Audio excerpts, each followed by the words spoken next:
Assalamualaikum warahmatullahi wabarakatuh. Waalaikumsalam warahmatullahi wabarakatuh. Bismillahirrahmanirrahim. Alhamdulillahirabbil alamin wa bihi nasta'in ala umuri dunya waddin wa ala alihi wa ashabihi ajmain. Asyhadu an la ilaha illallah wahdahu la syarika lah wa asyhadu anna Muhammadan abduhu wa rasuluh. Amma ba'du. Yang hormat Ibu Pasda PKB Marasa RT 3 pengawas Kabupaten Ciamis, yang saya hormati seluruh teman-teman, kawan-kawan semua pengawas Marasa Ibtidaiyah Kabupaten Ciamis.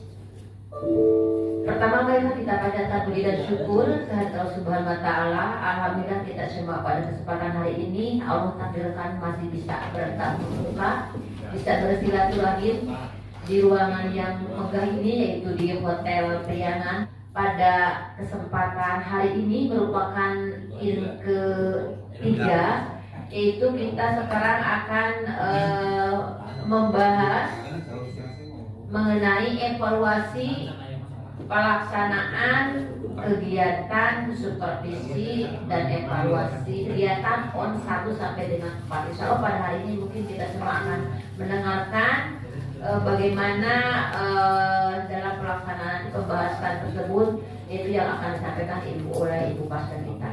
Kepada yang terhormat Ibu Dr. Silvi selaku Pasda di pengawas Marasa ini, waktu dan tempat kami sediakan.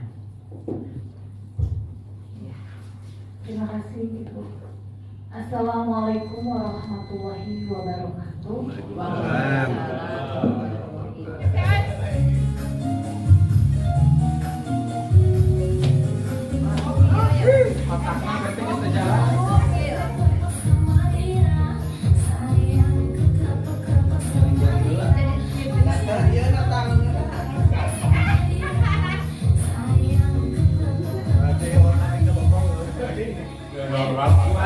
Bapak Ibu semuanya, bagaimana agenda kegiatan IN 3 ini adalah kita melaporkan hasil kegiatan ON.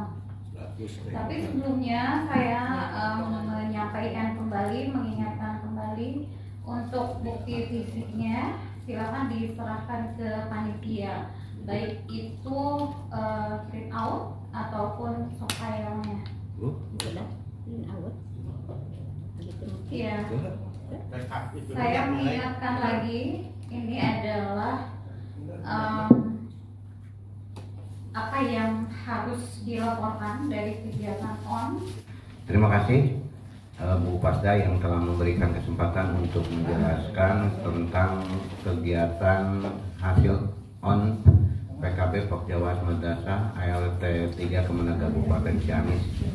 Dan alhamdulillah kami di kelompok 4 ya akan menjelaskan perwakilan dari hasil kegiatan ON ini.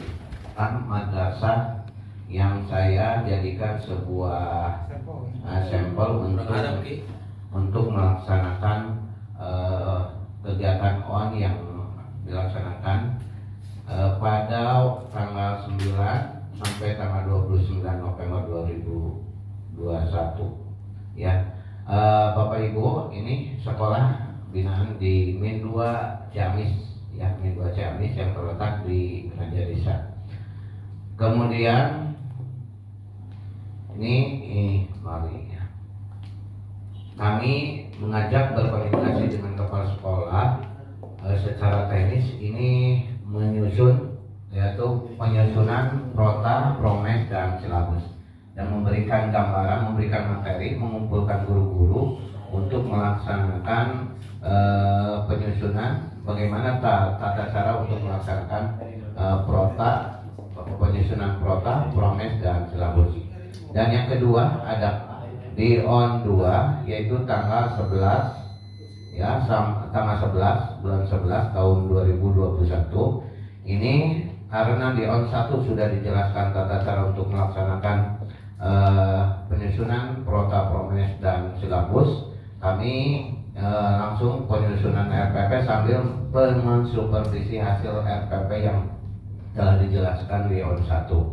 Jadi secara satu persatu itu dijelaskan. Di ON 3 ini adalah kunjungan kelasnya dan yang dilaksanakan tanggal 16 bulan 11 tahun 2021. Kemudian di ON 4 adalah hasil dari kunjungan kelas, hasil dari proses pembelajaran yaitu tentang penilaian hasil belajar. Binlat yang penyusunan ADM pembelajaran dan teknik penilaian. Ini adalah bagian tindak lanjut yang harus ditindaklanjuti dari hasil ON 1, ON 2, ON 3. Itu saja dulu sementara dari kelompok 4, mudah-mudahan ada manfaatnya dan bisa mewakili Bapak Ibu semua di kelompok ini 4. Wassalamualaikum warahmatullahi wabarakatuh. Selamat ke kelompok 4. Selanjutnya silakan tempelkan catatannya. Mau masukkan, mau kritikan boleh. Silakan ditempelkan di kelompok. Ini kelompok 4 ya. Kelompok 4 di sini. Kelompok 4 di sini. Oh, ini ya. Oke, spidolnya bisa dipakai. Oke. Biar lebih bagus, lebih menarik pakai spidol warna. Oke, silakan. Sebenarnya selama jalannya acara, kalau memang ada yang ingin dituliskan, langsung aja dituliskan sambil berjalan daripada lupa. Gak apa-apa boleh.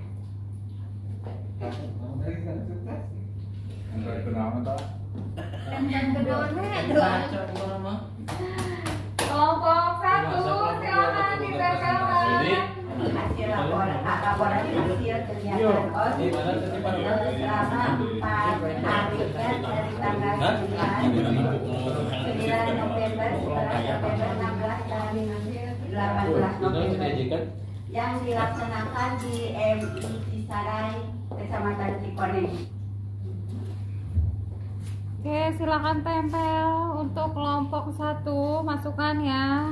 Dengan secara sederhana boleh dikatakan bahwa kepala sekolah itu dikasih memberikan reward, apakah itu pujian ataupun berupa barang dan lain sebagainya. Yang terpenting guru merasa tersanjung, merasa dihargai. Kemudian diharapkan juga memiliki konsep-konsep dan tindak lanjut supervisi akademik yang selanjutnya untuk bisa menggerakkan guru ke arah yang lebih baik. Hasil dari PON 1, 2, 3, 4 yaitu praktek lapangan pada tanggal 9, 11, 16 dan 18 November di khususnya saya di MI Pulau Erang ya sebagai wadah binaan. Ya, saya nggak melihat masalah masukan atau dia dulu sementara ini catatannya jumlahnya berapa yang paling banyak saya breaking. Nanti habis dulu kita akan diskusikan sementara kita istirahat dulu dan saya serahkan dulu kepada panitia.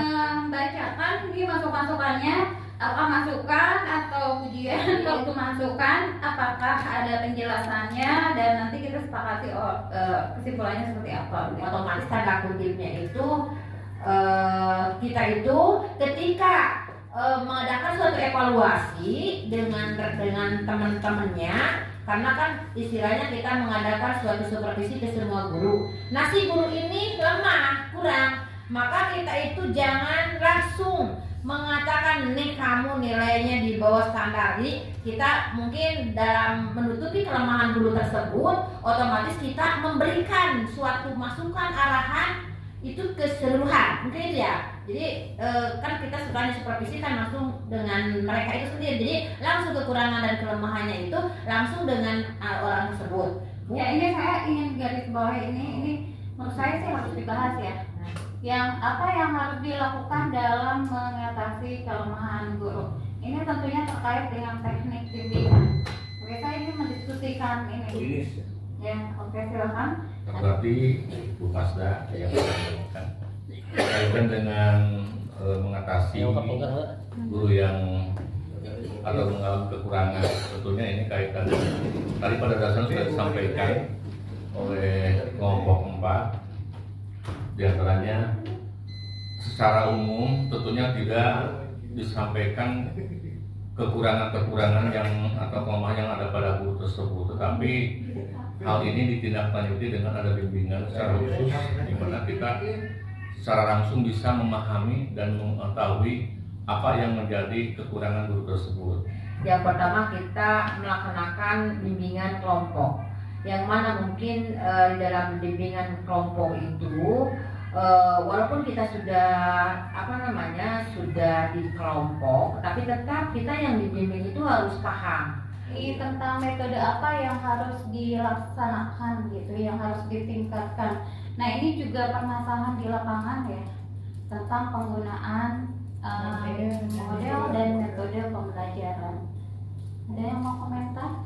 Akan dengan pengembangan metode atau media, dan yang terakhir bukan hanya metode atau model, kemudian atau apa istilahnya media, tapi sumber pun harus harus dikembangkan atau harus dibinakan. Guru yang berusaha untuk melakukan pengembangan diri dan mengikuti perkembangan atau pembelajaran yang sekarang, yaitu pembelajaran abad 21.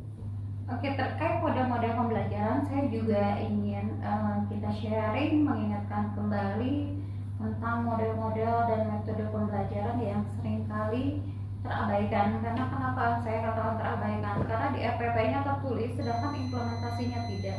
Itu permasalahan di lapangan. Kegiatan di kelompok 1 adalah bagus. Itu benar.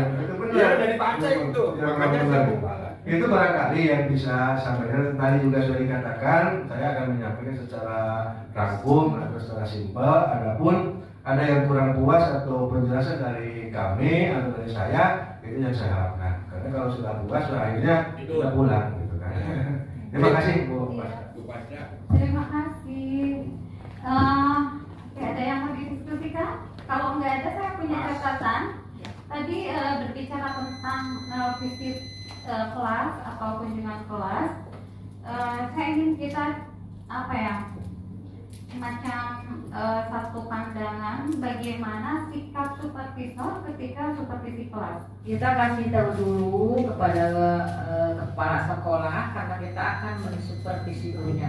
Karena apa? Mungkin yang menjadi suatu pimpinan di lembaga tersebut adalah kepala sekolah.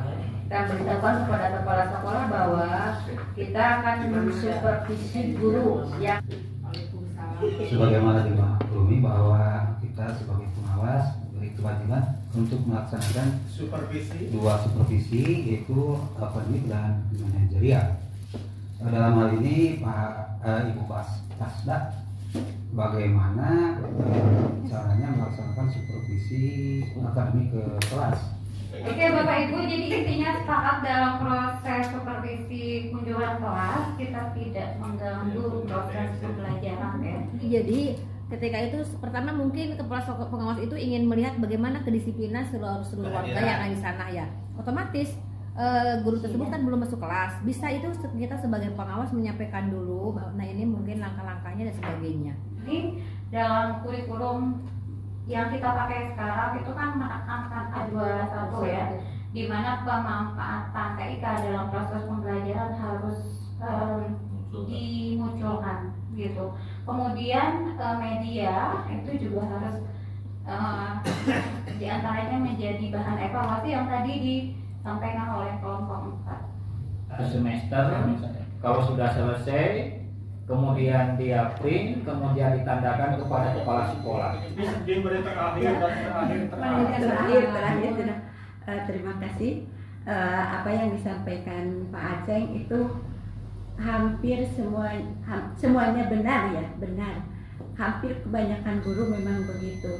Tapi kalau ada kepalanya yang sangat selektif, kemudian proaktif. Seharusnya kan guru itu kalau seandainya akan menyampaikan pembelajaran harus ada persiapan supaya dari pokok bahasan, subpokok bahasan guru itu tidak ngawur kemana-mana. Bahwa kami selaku pengawas alhamdulillah bisa memberikan berbagai macam arahan dan petunjuk kepada beliau kepala sekolah dan guru, sehingga dengan kekondisian belajar kami di binaan kami yang jumlahnya kurang lebih 10 ini, mudah-mudahan semuanya itu akan kondusif. RPP itu saya rasa yang normatif kurang lebih kalau tidak salah 13 aspeknya.